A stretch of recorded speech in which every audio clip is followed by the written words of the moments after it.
الحمد للہ وحدہ والصلاة والسلام علی من لا نبی بعدہ وعلی آلہ وازواجہ وصحبہ ومن والہ وبعد۔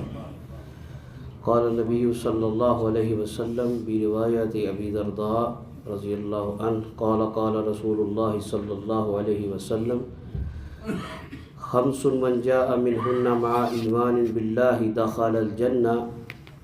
نبی مکرم صلی اللہ علیہ وآلہ وسلم کی حدیث ہے، ابو درداء رضی اللہ تعالیٰ عنہ اس کے راوی ہیں، بیان کرتے ہیں رسول مکرم صلی اللہ علیہ وسلم نے فرمایا، جو شخص ایمان کی حالت میں اللہ کی بارگاہ میں پیش ہوگا، یعنی جس نے اللہ کی بارگاہ میں کبھی شرک نہیں کیا، اپنی توحید کی حفاظت کی ہے، شرک سے ایمان کو خراب نہیں کیا، اور وہ اس حالت میں پیش ہوگا کہ ایمان کے ساتھ اس کے پاس 5 چیزیں ہوں گی، داخل الجنہ، اللہ اس کو جنت میں داخل کر دے گا۔ اللہ ابتدا میں یہ دعا ہے، اللہ ہمیں ان لوگوں میں شامل کرے۔ آمین۔ پہلی چیز ہے من حافظ علی الصلوات الخمس علی وضوئہن ورکوعہن وسجودہن۔ 5 نمازیں دن رات میں اللہ نے کتنی نمازیں فرض کی ہیں؟ 5۔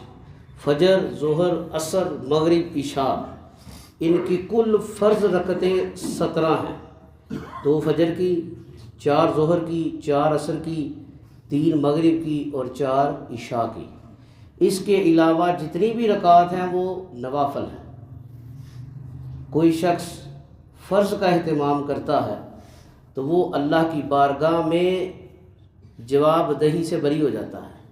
جس طرح کہ رابی نے سوال کیا، اللہ کے رسول صلی اللہ علیہ وسلم ایسا عمل مجھے بتائیے، دلانی عمل، مجھے ایسے عمل کی خبر دیجیے، سکھا دیجیے، داخل الجنہ، جس سے میں جنت میں چلا جاؤں۔ آپ نے فرمایا، گواہی دے اللہ کے علاوہ کوئی معبود نہیں ہے، محمد صلی اللہ علیہ وسلم اللہ کے بندے اور رسول ہیں۔ فرض نمازیں پڑھ، فرض روزے رکھ اور زکوٰۃ ادا کر، یہ 4 فرائض اللہ کے رسول نے اسے سکھائے۔ اگر تو یہ کام کر لے گا جنتی ہے۔ اور اس نے کہا، نہ میں اس میں کم کروں گا نہ زیادہ کروں گا۔ اور وہ جانے لگا تو اللہ کے رسول صلی اللہ علیہ وسلم نے فرمایا، کسی نے جنتی دیکھنا ہے تو اس شخص کو دیکھ لے۔ اگر کوئی شخص صرف فرائض پڑھتا ہے، ہم اس کو ملامت نہیں کر سکتے۔ اکثر نمازی سختی کرتے ہیں، بھائی آپ فجر کی سنتیں صرف پڑھتے ہیں، باقی پورے دن سنتے نہیں پڑھتے۔ یہ جو نوافل کا معاملہ ہے، یہ ہماری نمازوں کی بہتری کے لیے ہے۔ نبی کریم صلی اللہ علیہ وسلم نے اس کی ترغیب دی ہے، پڑھا ہے، صحابہ نے پڑھا ہے۔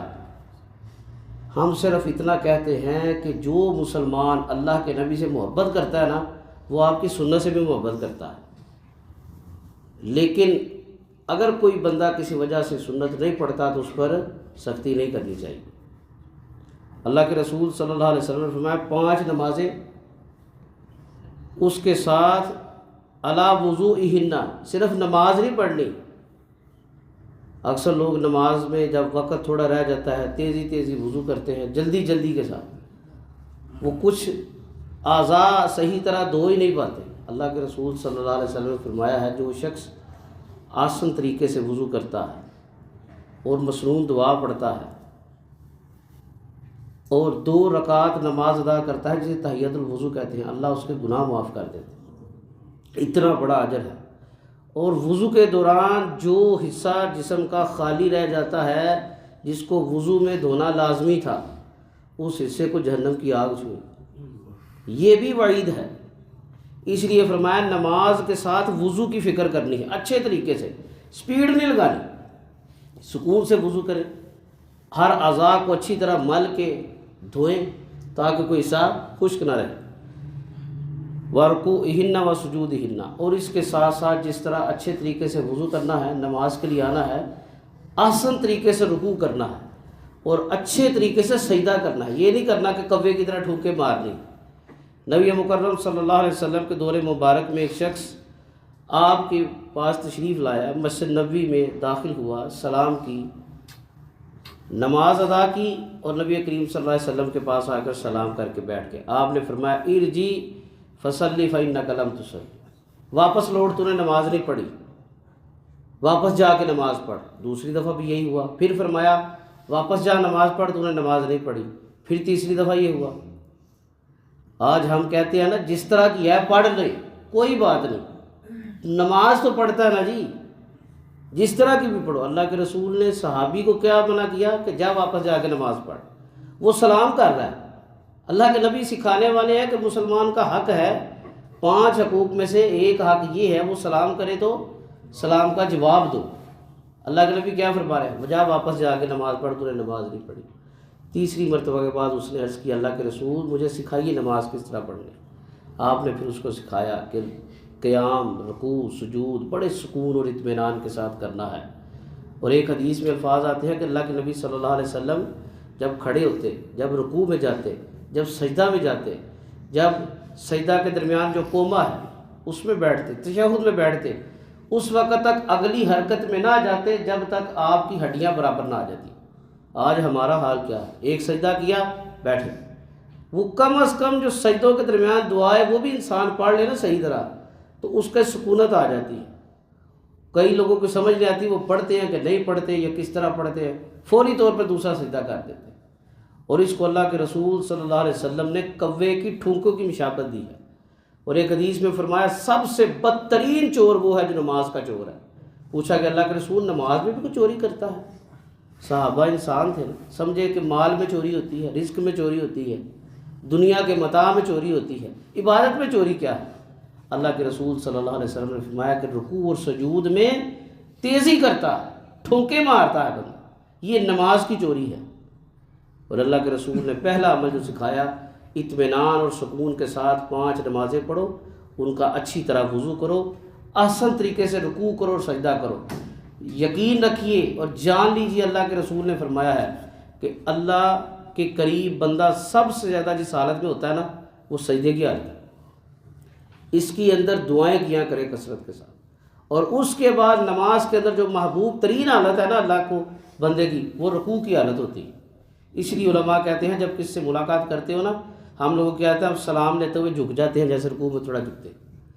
اس کو بھی کچھ جمہور علماء نے بیان کیا ہے یہ کسی کے آگے رکوع کرنے کے برابر۔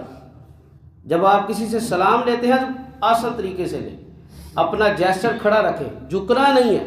جتنی بڑی معزز شخصی جو مرضی ہے، کوئی عالم ہے، کوئی محدث ہے، مفسر ہے، کوئی وزیر اعظم ہے، کسی کے آگے نہیں جھکنا، آسان طریقے سے سلام لے، اچھے اخلاق کے ساتھ اس کی سلام کا جواب دے، لیکن اپنے جسم کے اندر جھکاؤ نہ لائیں۔ دوسری چیز اللہ کے رسول صلی اللہ علیہ وسلم نے بیان فرمائی، وَأَدَّ الزَّكَاةَ عَنْ مَالِهِ طَيِّبَةً بِهَا نَفْسُ، کہ وہ مال جو طیب، جو تو نے حلال روزی سے کمایا ہے، اس کو اللہ کی بارگاہ میں رضامندی کے لیے تو نے حاصل کیا ہے، حلال مال کمایا ہے، اس میں سے زکوٰۃ ادا کر۔ اب یہ بھی بہت بڑی بات ہے۔ ہم لوگ کہتے ہیں ٹھیک ہے جی مسجدیں بنا رہے ہیں، مدرسے بنا رہے ہیں، افطاریاں کرا رہے ہیں، غریبوں کو کھانا کھلا، دیکھو جی اگر تو وہ کمی پیشی کو کرتا ہے، کو پلس مائنس کرتا ہے، تو لوگوں کی خدمت بھی تو کر رہا ہے نا۔ اب یہ کون بتا رہا ہے؟ وہ رات کو میں کلپ دیکھ رہا تھا، ایک شخص تھا، وہ کبھی کبھار کو اچھی باتیں کرتا ہے، کبھی اللہ اس کو ہدایت الٹی باتیں کرتا ہے۔ وہ کہتا ہے جی کہ قرآن میں اللہ فرماتے ہیں کہ روزے کو اس وقت تک طویل کرو جب تک رات ہو جائے۔